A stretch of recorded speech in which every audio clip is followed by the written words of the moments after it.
Hello and welcome. If you're watching this and you're over 60, right, 80, or you love someone who is, this video could change how you think about aging forever. Here's a hard truth most people never hear. Most people don't die young because of bad genes. They die early because of a few quiet habits that slowly steal their strength, their clarity, and their independence, often without pain, without warning, and without anyone calling it a problem.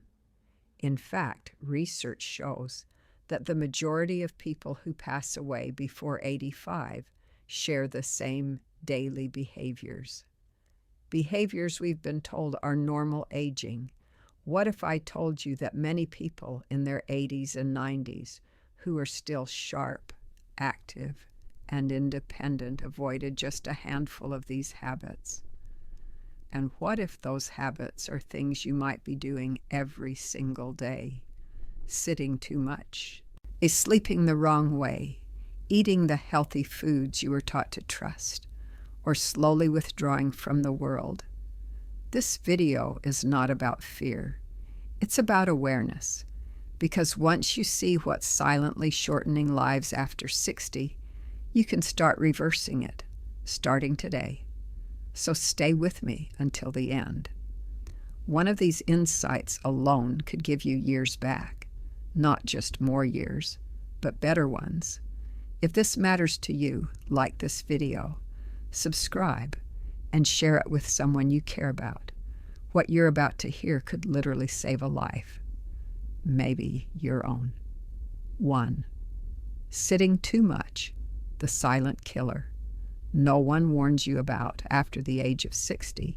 Sitting quietly becomes one of the most dangerous habits a person can have, not because it feels harmful, but because it feels normal. You may think, I'm retired now. I've earned the right to rest. And rest is important. But there is a critical difference between resting and remaining inactive for hours on end. Research shows that sitting more than 8 hours a day after 60 increases the risk of death by up to 60%. That number shocks many people because sitting doesn't hurt. It doesn't cause pain. It doesn't feel like smoking or overeating. It feels harmless. And that's exactly why it's so deadly. Even more surprising is what scientists call the exercise paradox. Many seniors believe that a daily walk, a gym session, or light exercise cancels out the rest of the day. Unfortunately, it doesn't.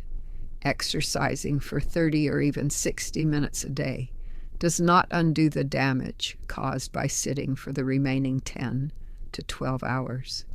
In other words, you can be both active and dangerously sedentary at the same time. Why does sitting become so dangerous after 60?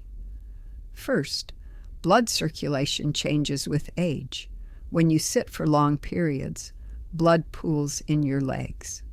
Over time, this increases the risk of blood clots, swelling, and vascular problems. After 60, the body is slower to correct these imbalances. What once was temporary becomes chronic. Second, prolonged sitting reduces blood flow to the brain. Studies show that extended inactivity can reduce cerebral blood flow by up to 20%. Less blood means less oxygen and fewer nutrients reaching brain cells. Over time, this contributes to memory loss, slower thinking, and increased risk of cognitive decline.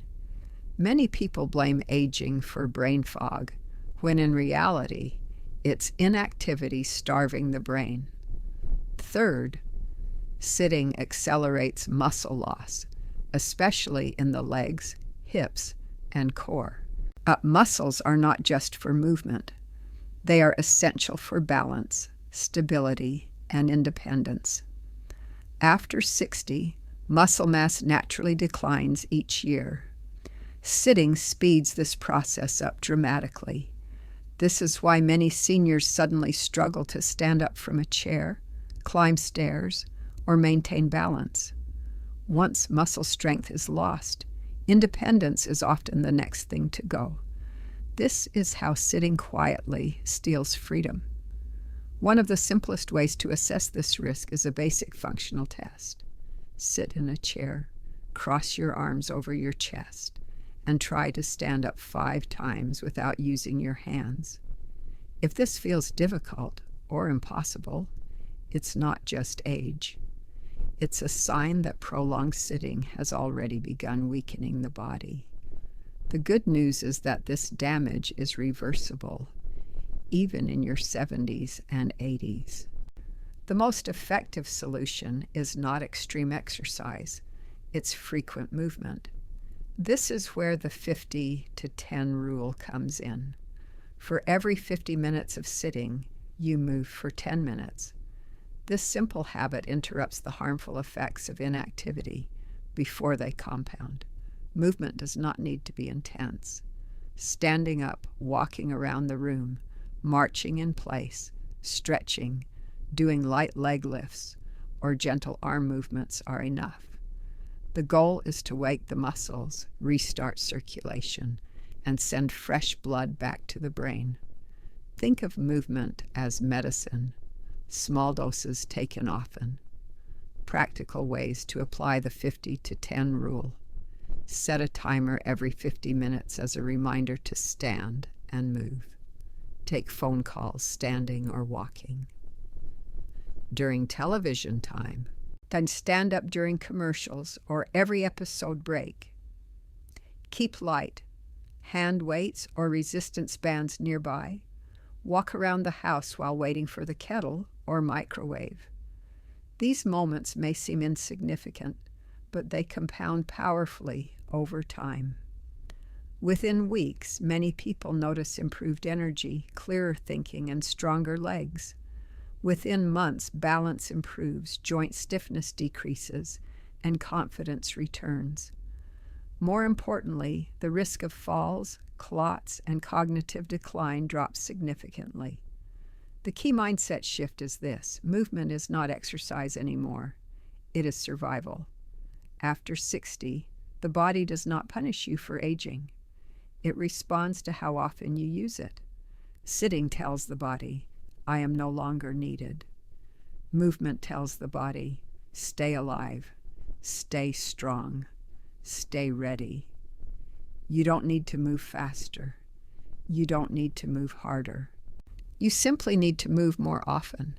If there is one habit to change first, make it this one. Break up your sitting time. Stand before stiffness sets in.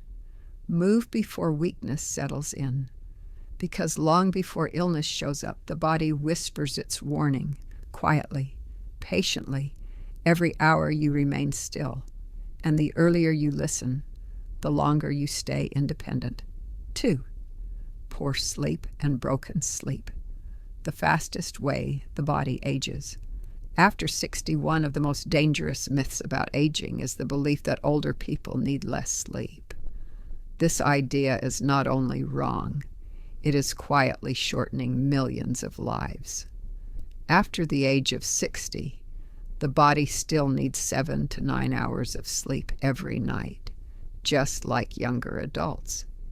In fact, sleep becomes even more critical with age because the body's ability to repair itself slows down. When seniors consistently sleep less than 7 hours a night, the consequences are severe. Research links short sleep to a significantly higher risk of heart disease and stroke.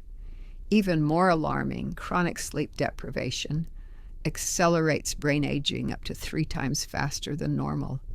Memory fades faster. Focus weakens. Emotional resilience drops. What many people call senior moments are often signs of an exhausted brain, not an aging one. But the real danger is not just how long you sleep. It's how well you sleep. Many older adults spend enough time in bed but wake up 5, 6, or even 10 times a night. These awakenings may be so brief that they're barely remembered, yet they prevent the brain from entering deep sleep. Deep sleep is where the real healing happens. During these stages, the brain clears toxic waste linked to Alzheimer's. The immune system resets, and blood vessels repair daily damage. Broken sleep is often more harmful than short sleep. A person who sleeps 6 uninterrupted hours may be healthier than someone who spends 8 hours in bed, waking repeatedly.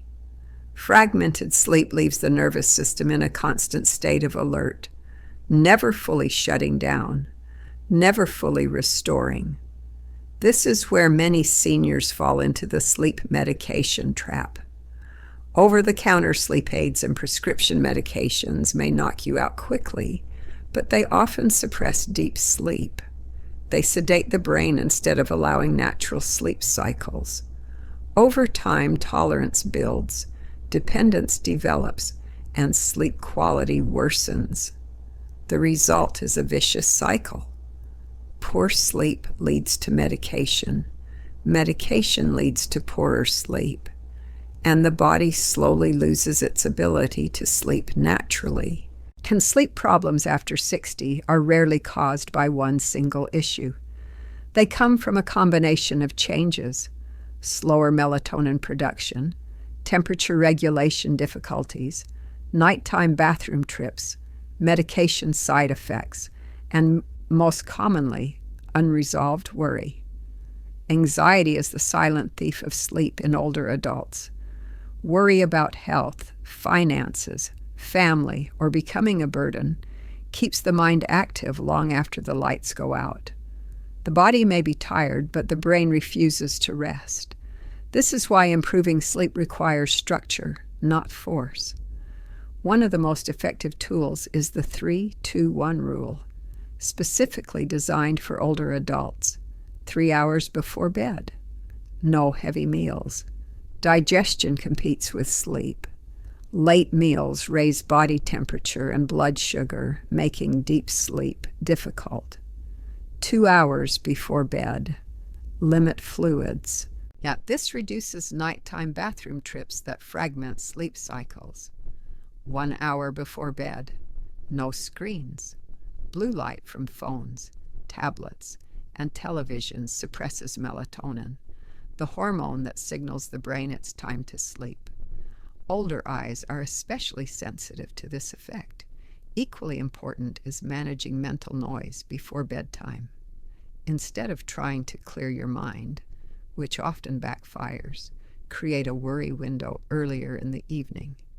Spend 10 to 15 minutes writing down concerns, plans, or fears for the next day. Once they are on paper, the brain no longer needs to rehearse them in bed. This simple habit can dramatically reduce nighttime rumination. Your sleep environment also matters more after 60 than it ever did before. The ideal bedroom is cool, dark, and quiet. As we age, the body becomes less efficient at lowering its core temperature, which is essential for deep sleep. A slightly cooler room, around 65 to 68 degrees Fahrenheit, 18 to 20 degrees Celsius, supports natural sleep cycles. Even small amounts of light can disrupt senior sleep more than younger sleep. So blackout curtains and removing glowing electronics can make a powerful difference. Consistency is another overlooked factor. Going to bed and waking up at the same time each day trains the brain to expect sleep. Irregular schedules confuse circadian rhythms and make falling asleep harder, even when tired. Perhaps the most important mindset shift is this: sleep is not a luxury after 60. It is non-negotiable medicine. Sleep protects the heart. Sleep preserves memory. Sleep stabilizes mood. Sleep maintains immunity. Without it, every other healthy habit becomes harder. Exercise feels exhausting. Blood sugar becomes unstable. Stress tolerance collapses. The body ages faster even if everything else seems right. The good news is that the body responds quickly when sleep improves. Within weeks, many people notice sharper thinking, better balance, improved mood, and stronger energy throughout the day. Blood pressure often improves. Inflammation decreases. The brain begins to recover. You don't need to sleep perfectly. You just need to sleep consistently and deeply enough to allow repair to happen. If there is one habit that quietly determines how well you age, it is sleep. Not because sleep adds years to life, but because it adds life to those years. Fixing sleep doesn't just help you rest at night. It helps you stay alive, alert, and independent during the day. 3. Social isolation and loneliness, the hidden disease that shortens life. After 60, loneliness is not just an emotion. After the age of 60, it becomes a biological threat. Research shows that chronic loneliness has the same impact on the body as smoking 15 cigarettes a day. Let that sink in. Not heavy drinking, not obesity. Simply feeling disconnected from others day after day quietly damages the heart, weakens the immune system, and accelerates brain aging. For older adults, loneliness increases the risk of premature death by 50% and raises the risk of dementia by 64%. And yet, loneliness is one of the most misunderstood dangers of aging. Many seniors say, "I'm fine. I like being alone." And sometimes that's true. The problem is that people often confuse being alone with being lonely, and they are not the same thing. And being alone by choice can be healthy. It allows reflection, peace, and recovery. This kind of solitude lowers stress and restores emotional balance. But loneliness is different. Loneliness is the feeling of being cut off, unseen, or unneeded, even when other people are physically nearby. That state is toxic to the nervous system. The body does not interpret loneliness as a neutral condition. It interprets it as danger. When a person feels socially isolated, the brain activates the same threat response used in physical survival situations. Stress hormones rise. Inflammation spreads throughout the body. Immune function weakens. Over time, this chronic internal alarm damages blood vessels, disrupts sleep, and accelerates cognitive decline. The brain literally begins to deteriorate faster. This is why loneliness doesn't just affect mood, it affects memory, balance, heart health, and even pain perception. After 60, the risk of isolation quietly increases. Friends move away or pass on. Adult children become busy with their own lives. Driving becomes harder. Physical limitations reduce spontaneous outings. Even small barriers, poor hearing, vision changes, unfamiliar technology, can push people further into isolation without them realizing it. One of the most dangerous illusions is the belief that staying busy replaces staying connected. Puzzles, television, reading, and hobbies can fill time, but they cannot replace human connection. The brain needs meaningful interaction, conversations where someone is heard, valued, and emotionally engaged. Without that, the brain begins to shrink socially, all much like a muscle that is no longer used. A simple but powerful self-check is this: how many meaningful conversations do you have in a typical week? Not small talk, not greetings, real conversations where thoughts, feelings, or experiences are shared. If the answer is fewer than 5, loneliness may already be affecting your health. Fewer than 2 is a serious warning sign. The solution to loneliness is not popularity. It is connection with purpose. Maintaining meaningful connections does not require a large social circle. 1 or 2 strong relationships are enough to protect the brain and body. What matters is regular emotional exchange, being able to give and receive attention, support, and presence. Equally important is intergenerational connection. Older adults thrive when they interact with younger people. Sharing experience, mentoring, teaching, or simply listening creates a sense of usefulness and relevance. The brain responds powerfully to this role. It activates memory, language, empathy, and emotional regulation systems, all of which protect against cognitive decline. Communities that naturally mix ages show lower rates of depression and dementia among seniors. Purpose, not age, keeps the mind alive. Technology, when used intentionally, can also become a powerful ally. Video calls, messaging apps, and online communities help bridge physical distance. While technology may feel intimidating at first, learning even one simple tool can dramatically expand connection. Seeing a loved one's face, hearing their voice, and sharing moments in real time has measurable benefits for mental health. Importantly, technology should supplement, not replace, the human connection. A video call is better than no connection at all. An online group is better than isolation. These tools are bridges, not substitutes. The most effective approach to rebuilding connection is consistency, not intensity. Small, regular social habits matter more than occasional big events.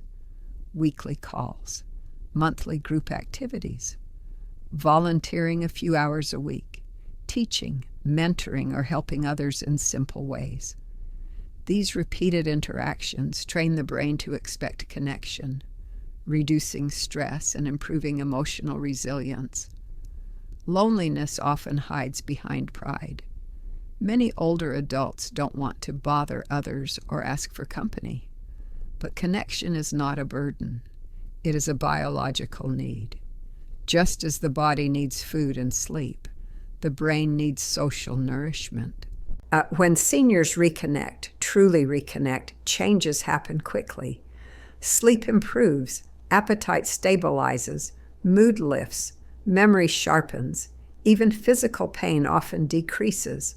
The body relaxes because it no longer feels alone in the world. Human beings are not designed to age in isolation.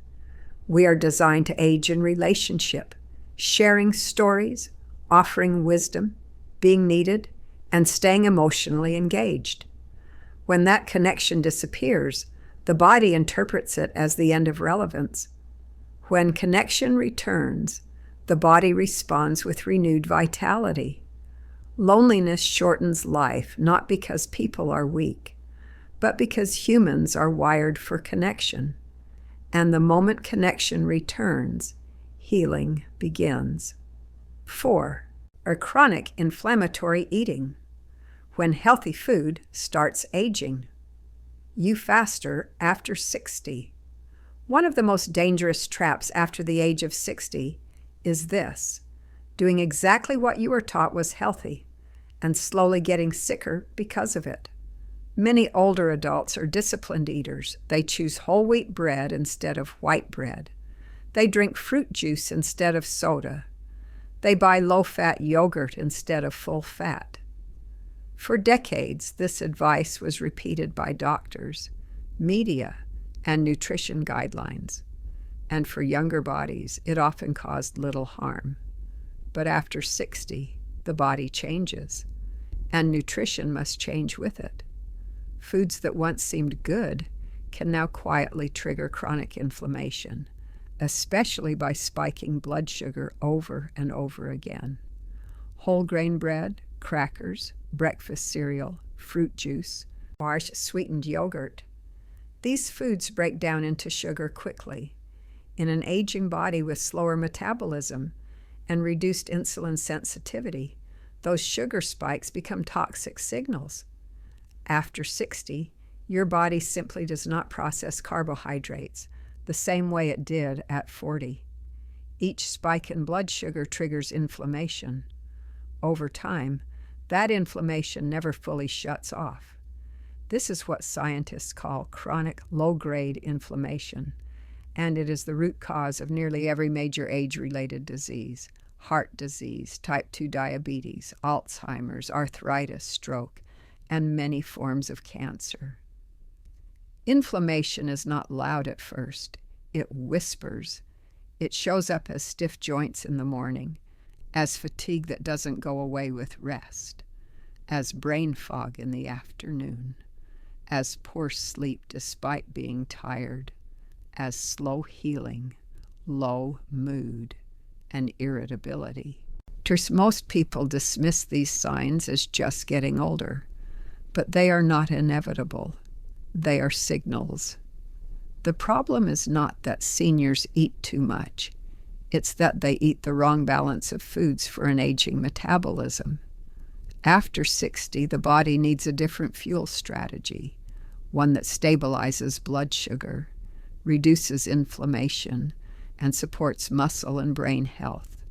The foundation of an anti-inflammatory diet for older adults begins with protein. Protein is no longer optional after 60. It is protective.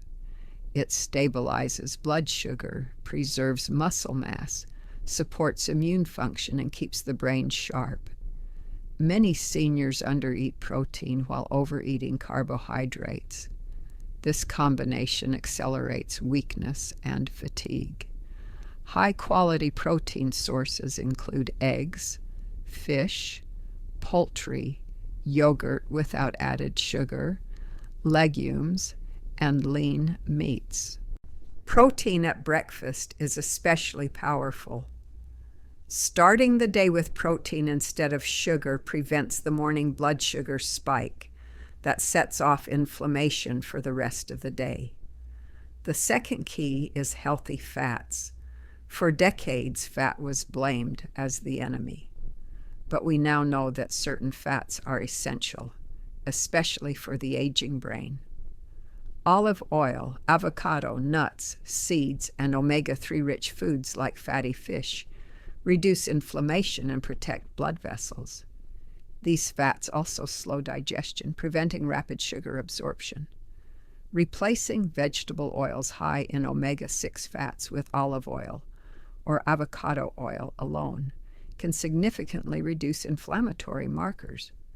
The third overlooked weapon is anti-inflammatory spices. Turmeric with black pepper, ginger, cinnamon, and garlic are not just flavor. They are medicine. These spices reduce inflammatory pathways in the body and improve insulin sensitivity. Small daily amounts added to meals can have cumulative effects over time. Just as important as what to add is what to reduce. After 60, excess sugar becomes especially harmful, even when it comes from natural sources. Fruit juice, honey, dried fruit, and sweetened beverages deliver large sugar doses without fiber. Whole fruit is far better than juice, and berries are especially beneficial because they are lower in sugar and high in antioxidants. Refined carbohydrates, white bread, pastries, crackers, and sugary snacks should no longer be daily foods. They don't provide energy. They create inflammation cycles that exhaust the body. This doesn't mean food must be restrictive or joyless. It means strategic simplicity. So eat earlier in the day when insulin sensitivity is higher. Keep dinner lighter and lower in carbohydrates. Pair carbohydrates with protein and fat to slow sugar absorption. Focus on foods that calm the body instead of inflaming it. One of the most encouraging truths is this: the body responds quickly when inflammation decreases. Within days, brain fog often lifts. Within weeks, energy becomes steadier. Within months, joint pain, sleep quality, and mood can improve dramatically. Blood markers of inflammation often drop faster than expected, even in people in their 70s and 80s. The body is remarkably willing to heal when it is no longer under constant inflammatory attack. Food is not just fuel after 60, it is information. Every meal tells the body either prepare for damage or begin repair. Chronic inflammation is not a normal part of aging. It is a signal that the body is overwhelmed by the wrong inputs. When those inputs change, aging slows, not because time stops, but because the body is no longer fighting itself. You don't need to eat perfectly. You don't need to follow trends. You only need to eat in a way that respects the reality of an aging body. And when inflammation quiets down, something powerful happens. The body feels younger, not because years disappear, but because damage finally stops accumulating. That is the true power of eating wisely after 60. 5. Chronic stress and silent anxiety, the invisible force that accelerates aging. After 60. Not all stress is loud. The most dangerous kind after the age of 60 is quiet, constant, and internal. This is not the stress of emergencies or sudden crises. Acute stress comes and goes. The body knows how to recover from it. The real danger is chronic low-level stress, the kind created by endless worrying, replaying the past, and fearing the future. This type of stress slowly reshapes the body from the inside out, often without obvious warning signs. At the center of this process is cortisol, the body's primary stress hormone. Cortisol is not the enemy. In short bursts, it helps you react, focus, and survive. But when cortisol stays elevated for months or years, it becomes destructive. After 60, the body's ability to shut off the stress response weakens. Cortisol lingers longer in the bloodstream, accelerating cellular aging, weakening the immune system, and increasing inflammation throughout the body. This is why chronic stress is linked to heart disease, stroke, diabetes, memory loss, depression, and faster biological aging. The tragedy is that many older adults don't see themselves as stressed. They may be retired, financially stable, living quietly, yet inside their minds are constantly active, planning, worrying, rehearsing, bracing for what might go wrong. Stress after 60 often comes in familiar forms. Future-focused anxiety is one of the most common. Worrying about health, finances, medical bills, losing independence, or becoming a burden on children. These thoughts may feel responsible or realistic, but when repeated daily, they keep the nervous system in survival mode. Past-focused stress is equally damaging. Regret over choices made, relationships lost, opportunities missed, or words left unsaid. The mind replays old scenes, trying to rewrite what can no longer be changed. This constant mental time travel exhausts emotional energy and feeds chronic tension. Caregiver stress is another heavy burden. Many seniors care for aging spouses, parents, or even adult children and grandchildren. They feel pulled in multiple directions: guilt when they rest, exhaustion when they help, and isolation when they have no one to lean on. Caregiving without support is one of the strongest predictors of burnout and illness. Finally, there is loss-related stress. Grief is not only about death. It includes the loss of physical strength, roles, routines, identity, and purpose. Many older adults grieve silently, believing they must be strong. But unprocessed grief becomes chronic stress in the body. What makes stress so dangerous after 60 is not just its presence, it's the cascade effect. Stress disrupts sleep. Poor sleep increases cortisol. High cortisol increases inflammation. Inflammation worsens mood and cognition. Lower mood leads to isolation. Isolation increases stress. The cycle feeds itself. Breaking this cycle does not require eliminating stress. That is impossible. It requires changing your relationship with it. The first powerful step is learning to separate what you can control from what you cannot. Many older adults spend enormous energy worrying about things they influence only slightly. Other people's decisions, future events, medical outcomes, or aging itself. The nervous system cannot relax when it is constantly trying to control the uncontrollable. A simple daily practice helps.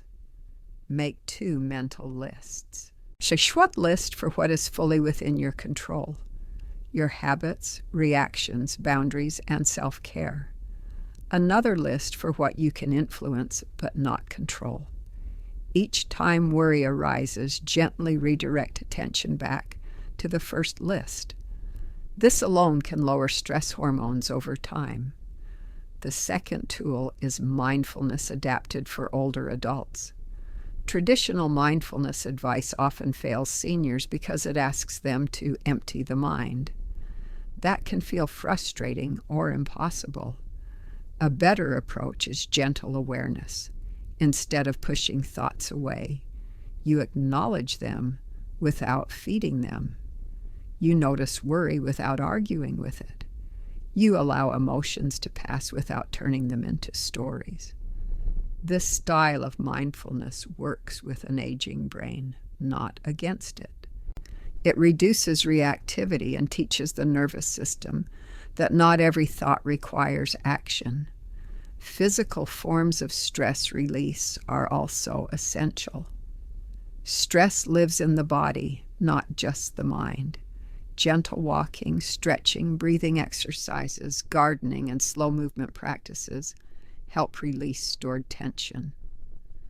The goal is not intensity, it is regular release. Perhaps the most transformative shift is adopting what can be called the legacy perspective. Instead of asking, what if something goes wrong? You begin asking, how do I want to be remembered? Instead of focusing on loss, you focus on contribution. Instead of fearing the future, you invest in meaning. This perspective does something remarkable to the brain. It moves attention from threat to purpose. Purpose calms the nervous system. It reduces cortisol. It gives daily stress a wider context. Living with the legacy mindset does not mean grand achievements. It means presence, kindness, passing on wisdom, showing up fully in small moments. When life is lived with meaning, uncertainty becomes less frightening. The most important truth about stress after 60 is this: peace is not the absence of problems. It is the presence of inner safety. When the nervous system feels safe, the body begins to heal. Blood pressure improves, sleep deepens, immunity strengthens, inflammation decreases, aging slows. You may not be able to change everything around you, but you can change how your body carries it. And when chronic stress loosens its grip, the body remembers how to rest, recover, and live fully again. That is not weakness. That is wisdom earned with time. As we come to the end, here's the truth that matters most. These 5 habits don't damage the body one by one. They work together. Sitting too much weakens the body. Poor sleep drains the brain. Loneliness increases inflammation. Inflammatory eating fuels disease. Chronic stress accelerates aging at the cellular level. Combined, they quietly shorten life far faster than most people realize. But here's the hopeful part. You don't need to fix everything at once. Change one habit, and the others begin to shift naturally. Move more and sleep improves. Sleep better and stress decreases. Reduce stress and food choices become easier. Reconnect socially and motivation returns. This is how healing compounds. Long-term studies show that people who avoid these 5 habits live 12 to 15 years longer. And more importantly, they live those extra years with clarity, strength, and independence, not just survival. And it's never too late. Not at 60, not at 75, not even at 90. The body has an incredible ability to recover when you stop doing what harms it and start doing what supports it.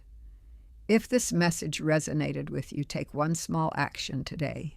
Stand up. Go for a short walk. Call someone you trust. Turn off screens earlier tonight. If this video helped you, like it, subscribe, and share it with someone you care about. Because these years ahead of you are not the ending. They can be your strongest chapter yet.